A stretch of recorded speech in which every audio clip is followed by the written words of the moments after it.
calls himself Thor, the king of muscle rock.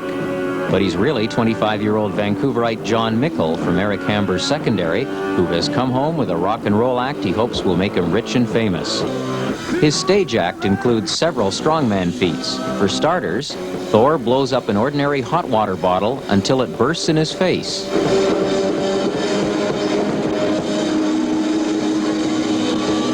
He says, "I know it's a crazy way to make a living, but I bet Donny Osmond can't do it."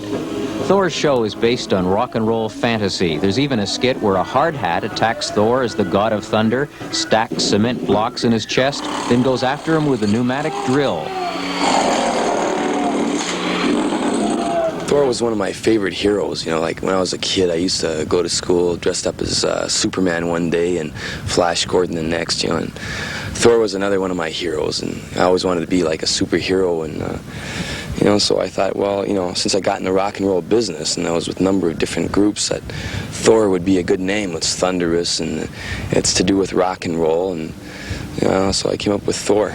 Already there are Thor comics and offers for Tarzan and Conan movies, talk of a TV series and Broadway play, plus a second album of his own songs and three-dimensional lasers for a new stage show.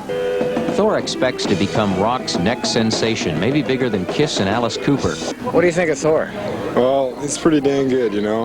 Arnold Schwarzenegger, watch out. Used to looking at Rod Stewart or Mick Jagger or somebody up there, and they're skinny and they look like they've been drugged out, and this guy just looks so wonderful. I just want to go out and grab him. What do you think of the show?